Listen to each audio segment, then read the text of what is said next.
Hello and welcome to the morning sports briefing here on Sunday, the 30th of May. Hi, I'm Paul and I'll be your host this morning. In the news today, we'll catch up on the rescheduling of the IPL and also the World T20 World Cup in India later this year. We've got results from the NRL, the Super Rugby, Trans-Tasman, the A-League, in the basketball across the NBA, the NBL, and the Sal's NBL. For the penultimate stage of the Giro d'Italia, as well as news from in the golf from the PGA and the European Tour, where we've got Kiwis in action in both those tournaments. Also, squash and athletics news as well. So a busy one this morning, and this is your best way to start the day up to speed with all of the important sports news. Let's kick off with that athletics news. And in the shot put, Tom Walsh has won the Diamond League event with a throw of 21.63 meters in Doha to win that to win the second Diamond League event of 2021. He has since gaining Olympic qualification, he's relocated himself to the USA, where he's been training and is coming into some form, which is with the Olympics this year is great to see for Tom Walsh with that one. He'll be heading back to the USA before heading to Europe for a number of events leading up to the Olympics. Moving on then to the squash, and Paul Cole had made it through to the final of the El Gouna International in Egypt, where he faced top seed Mohamed El Shorbagy in that one. Mohamed El Shorbagy won this one 11-5, 11-2, 11-7 in 47 minutes. So Paul Cole coming up just short there for the for that one, and he said he came up against a very strong and hungry opponent tonight. Mohamed was all class and too good tonight. I fell short. It was a good learning experience. Great to make the final there for Paul, but not quite good enough to win the tournament. Next up, he has the PSA World Tour Finals, which will be in Egypt, where the top 8 men and women players will be taking part in June. And then he's off to the States for the World Championships in Chicago in July. So good luck to Paul with in those events coming up.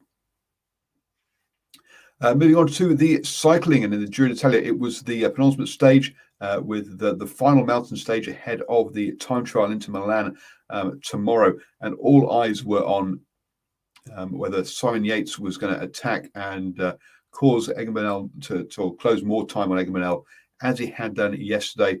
This time, though, it wasn't Simon Yates who attacked, but Damian Caruso for Bahrain victorious. They attacked on the downhill of the penultimate climb, and he got away with a teammate and also Romain Bardet of Team DSM. They made it to the bottom of the climb, had a 40-second lead heading into the final climb. But Daniel Martinez from Ineos Grenadiers paced Egan Bernal up that climb and dropped everybody along the way, including Simon Yates, Yao Almeida, Vlasov, or Hugh Carthy, all the other top contenders to close in, so that whilst Damian Caruso won the stage, Egan Bernal finished just 24 seconds down, maintaining his a near 2-minute lead in the general classification going into, say, the time trial this or today or overnight into Milan.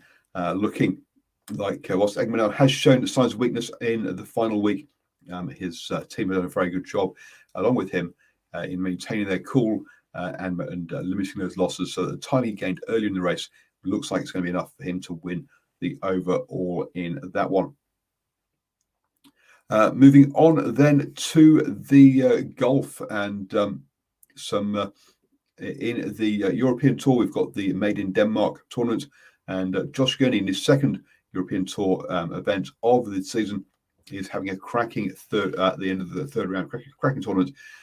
Sat in fourth equal at the moment at 10 under par, 4 shots off Weisberger, who is leading the event there. But cracking performance for Josh Gurney over there. Over in the PGA, and the third round is live as we speak. And Danny Lee has made the cut and is playing in the weekend action. He is currently in tied 50th place on evens or on par. The leader has yet to tee off in the third round, which is Spaeth on 11 under par. But good for Danny Lee to see that Danny Lee has made the cut for the weekend there. It's the Indy 500 this weekend, folks.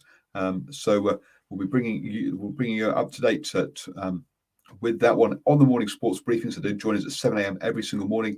Obviously, Scott Dixon and Scott McLaughlin both racing in that one. Scott Dixon, one of the favourites, obviously, to win that race. So do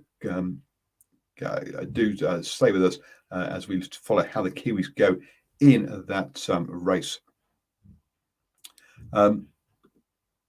Moving on then to the football, and over in the A-League, the Melbourne City versus Newcastle Jets, top versus bottom of the table, was postponed yesterday. However, Adelaide United did play Sydney FC, with Sydney FC winning that one 4-1 to climb up into second place. Adelaide still in fourth and will be in the finals picture there. Today we've got 2 games, a very important one for the Phoenix as they take on Perth Glory. They're 7th versus 8th in the table, and a must-win game for Perth Glory. For Wellington Phoenix, if they are to keep the pressure on Macarthur FC and try and climb into those finals with just 2 games left of the season for them. Also we have Western City Wanderers against Brisbane Roar there. Western Wanderers are pretty much out of the contention for. I think mathematically, I think they can just about make it, but realistically, out of contention for the finals. Brisbane Roar currently in 5th place there in that one. Let's move on to the basketball in the Sal's NBL yesterday.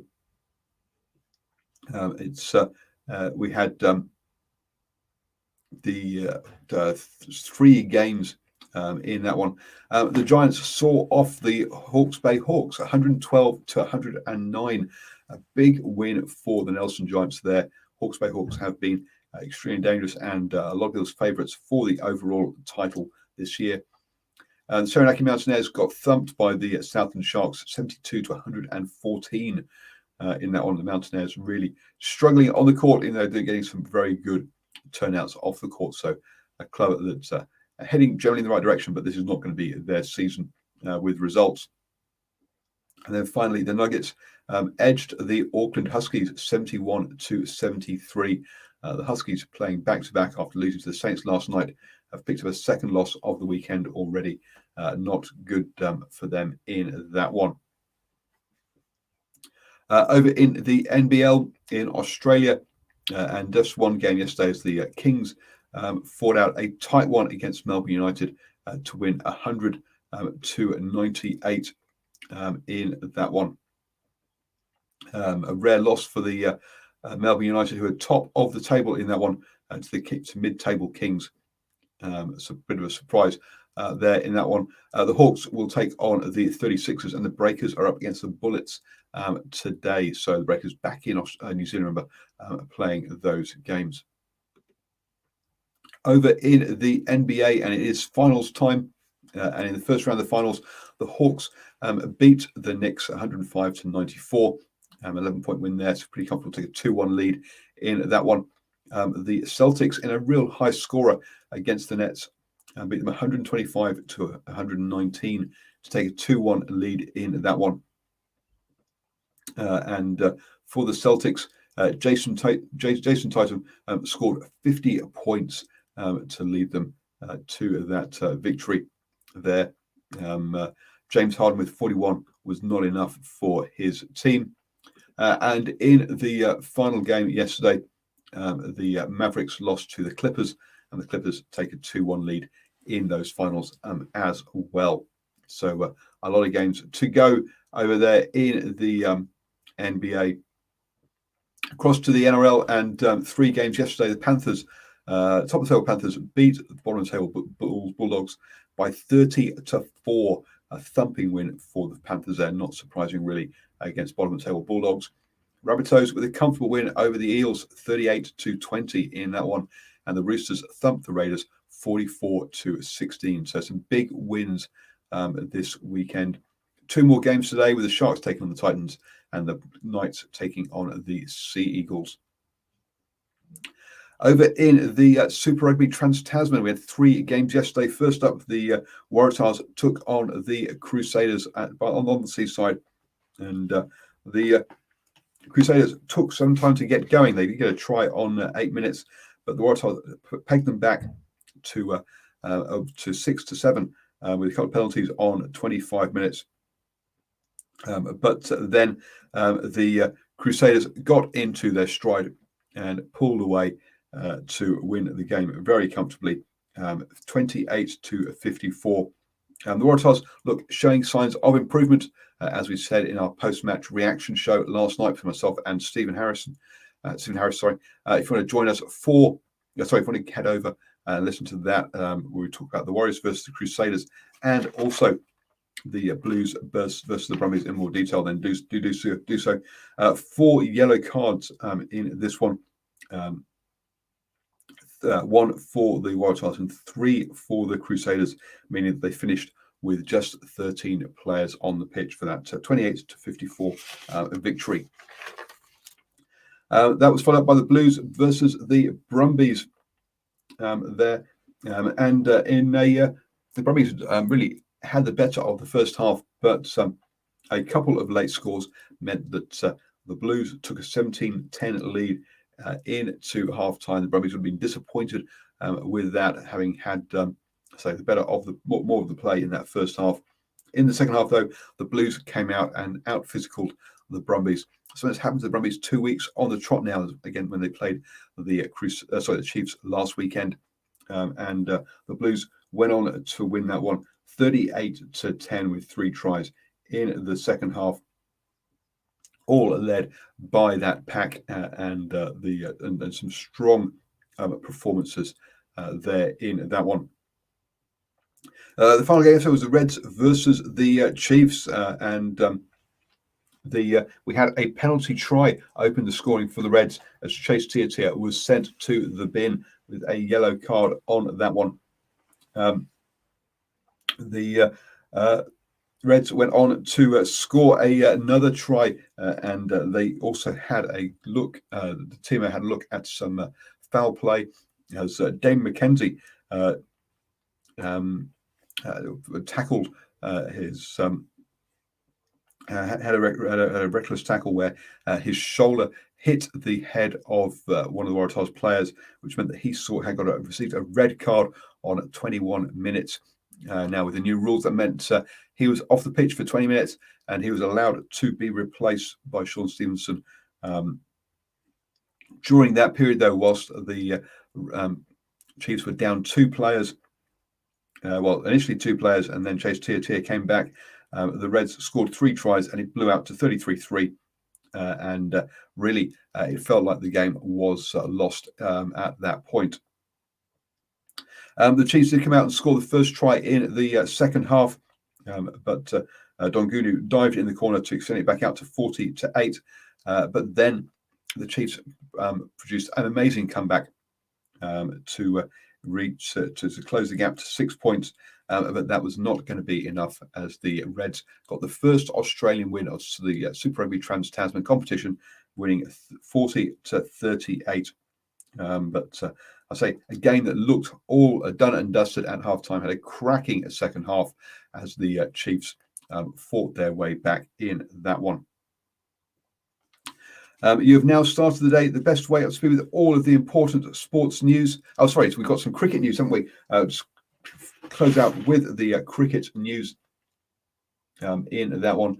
And the IPL will finish off its 31 games that it's got remaining in the UAE during September and October. So yes, not in India, but in the United Arab Emirates to finish that tournament off. The BCCI has requested an extension of time to decide on whether it hosts the the T20 World Cup, which is due to happen in October in India. So we'll have to see what the COVID situation is for that one and whether that tournament goes ahead. You've now started the day the best way to speak with all the important sports news. Don't forget to join us at 8 p.m. this evening for the Super Rugby Review Show. We'll go through all 5 of the games. One more game today as the Highlanders take on the Rebels in Sydney at 5 p.m. I think that kickoff is. It's a later kickoff and obviously relocated from Queenstown to Sydney there in that one. It's got a 5 p.m. kickoff, so don't forget that one, and we'll be covering all those games on the Super Rugby Review Show this evening at 8 p.m.